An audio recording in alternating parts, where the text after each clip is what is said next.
हाय friends. Aradhana Hindi classes में आप लोग का स्वागत है। तो फ्रेंड्स, हम पढ़ रहे थे हिंदी साहित्य का इतिहास। हिंदी साहित्य के इतिहास के अंतर्गत हम आदिकाल को पढ़ रहे थे। ठीक है। आदिकाल के अंतर्गत हम जो है सिद्ध साहित्य को पढ़ रहे थे। ओके। सिद्ध साहित्य में हम यहाँ तक पढ़ चुके थे। ठीक है।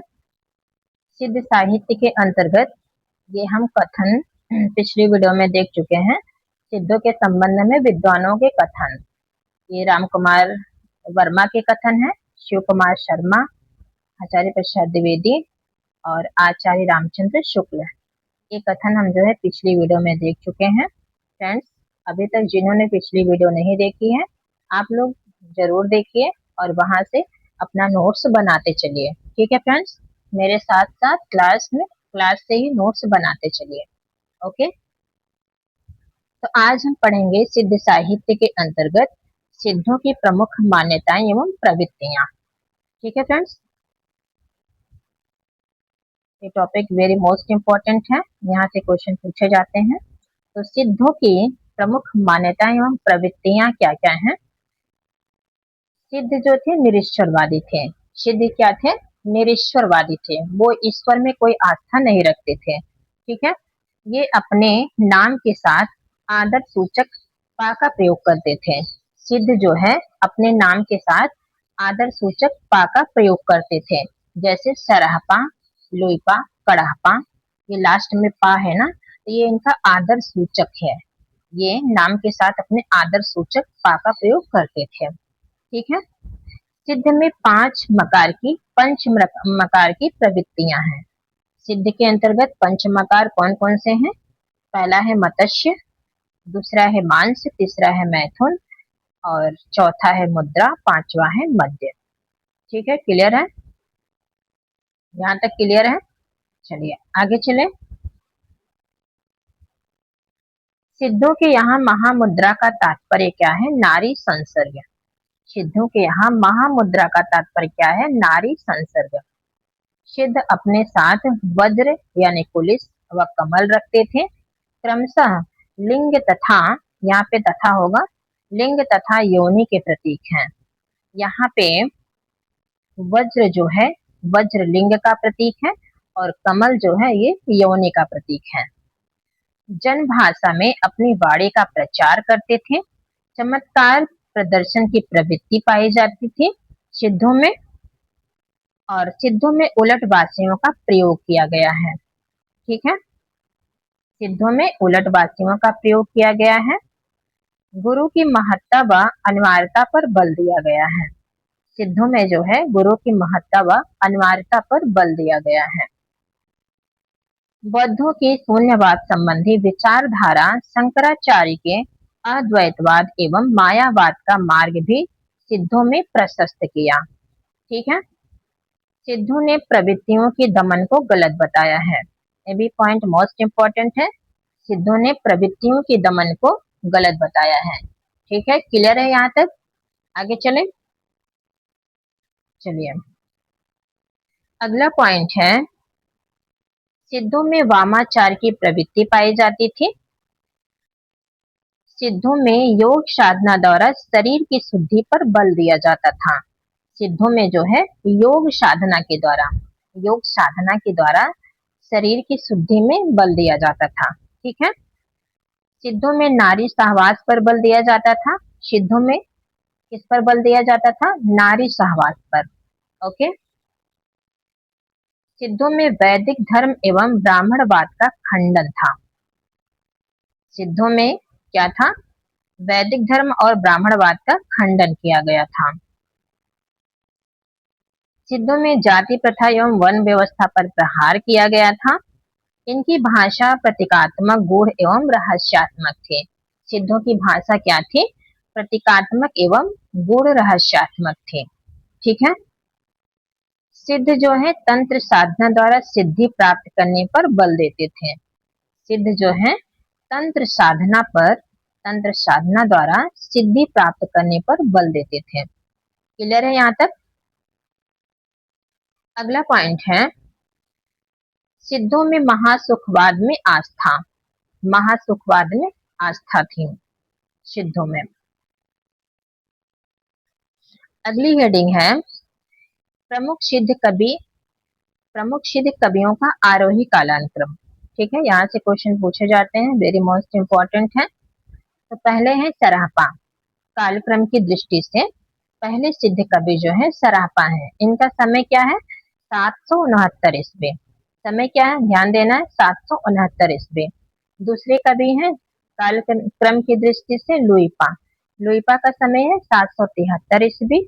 तीसरा है सबरपा। सबरपा का समय है 780 ईस्वी। और चौथे हैं कड़ाहपा। कड़ाहपा का समय क्या है? 820 ईस्वी।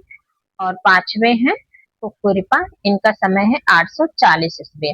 यहाँ से एक क्वेश्चन जरूर पूछा जाएगा, ये जो है वेरी मोस्ट इम्पोर्टेंट है। ठीक है, या तो क्रम वाला क्वेश्चन पूछ देगा लगाने वाला, या तो ऐसे पूछ देगा सरापा का समय क्या है, लोईपा का समय क्या है, सबरपा का समय क्या है। ठीक है, क्लियर है यहाँ तक? आगे चले। चलिए अब हम यहाँ देखेंगे सिद्ध कवियों की गुरु शिष्य परंपरा। ये भी पॉइंट मोस्ट इम्पोर्टेंट है। सिद्ध कवि एवं उनके गुरु। तो शबरपा। सबरपा के गुरु कौन है? शरापा। शबरपा के गुरु कौन है? सरापा। और दूसरे हैं लुइपा। लुइपा के गुरु शबरपा हैं। ध्यान देना है, सबरपा के गुरु पूछे तो सरापा बताना है और लुइपा के गुरु सबरपा। ठीक है। तीसरा है कड़ापा। कड़ापा के गुरु विरूपा है या जालंधरपा। ठीक है। चौथा है डोम्बिपा। डोम्बिपा के गुरु हैं विरूपा। ठीक है। पांचवा है दारिकपा। दारिकपा के गुरु हैं लुइपा। और छठा है डेंगीपा।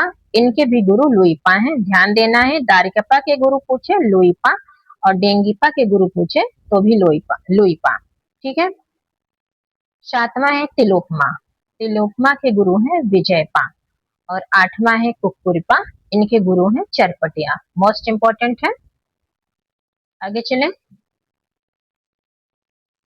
अब हम यहाँ पे देखेंगे प्रमुख सिद्ध कवि एवं उनकी रचनाएं।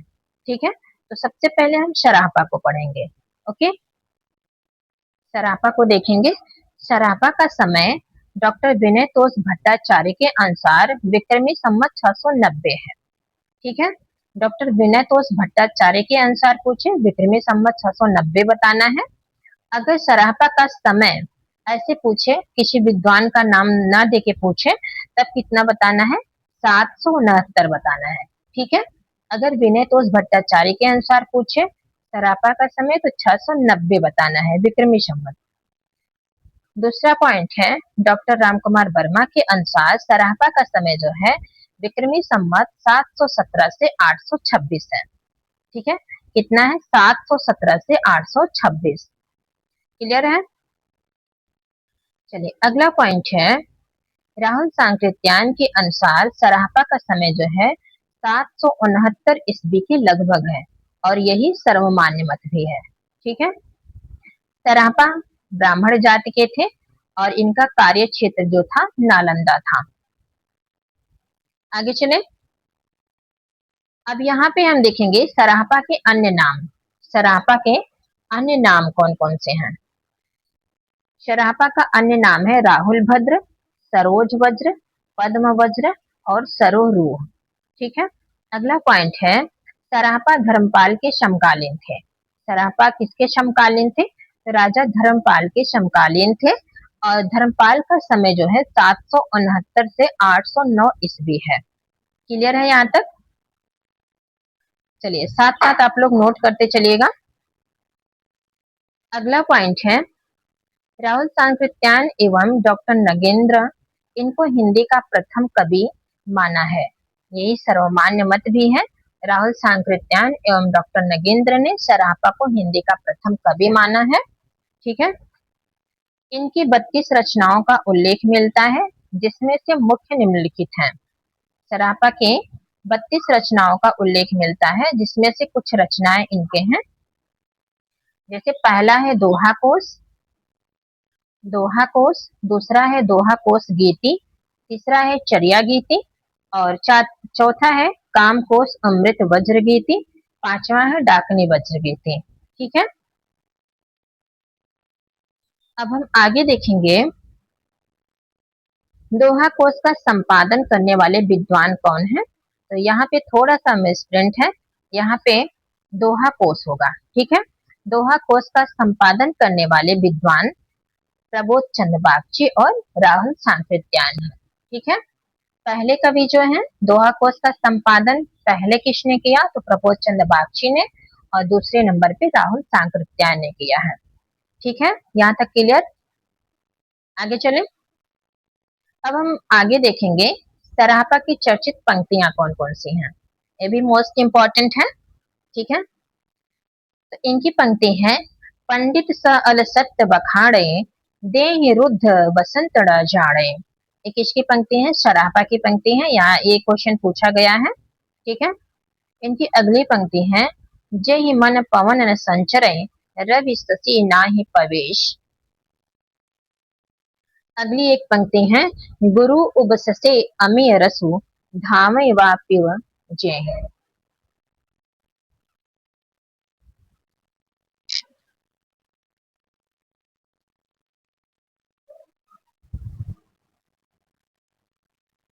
ठीक है, यहाँ तक क्लियर है। चलिए अगला पॉइंट हम देखेंगे,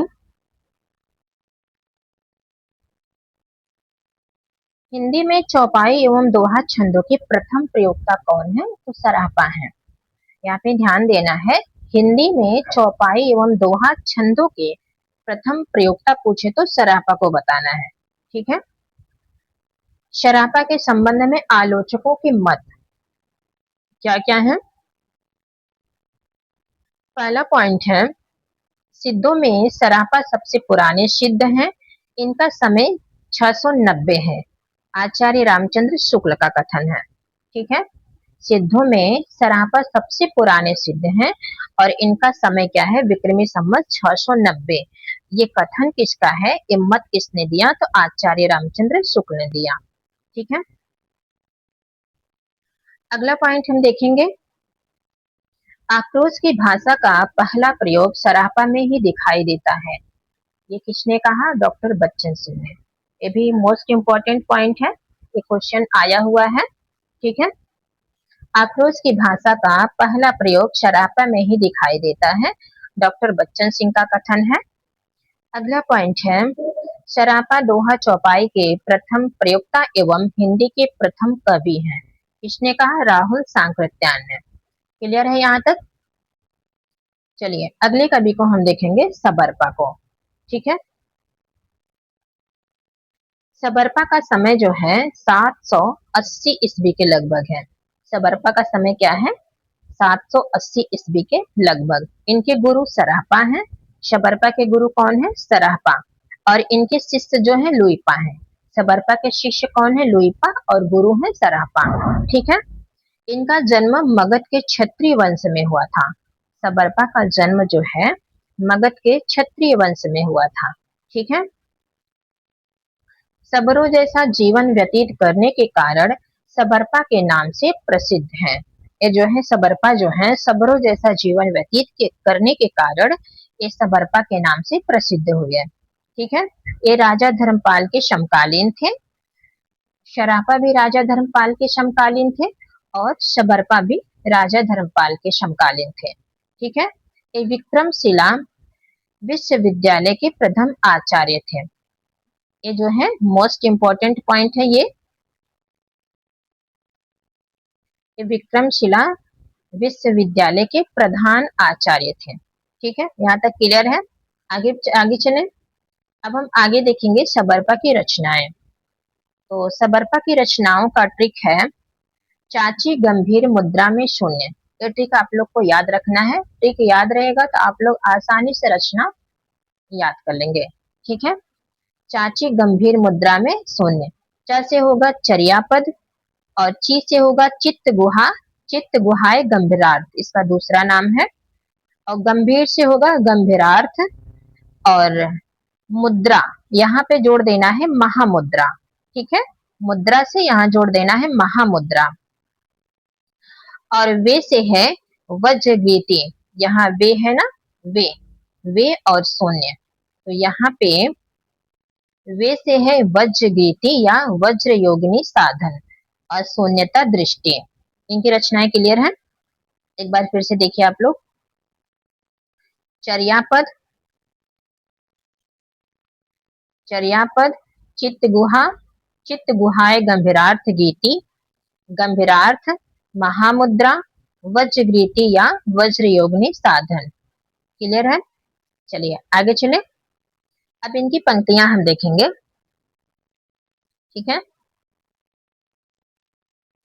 छाड़ू छाड़ू माया मोह विषम दंदोली, छाड़ू छाड़ू माया मोह विषम दंदोली, ये शबरपा की पंक्तियां हैं, चर्यापद से ली गई हैं, ठीक है।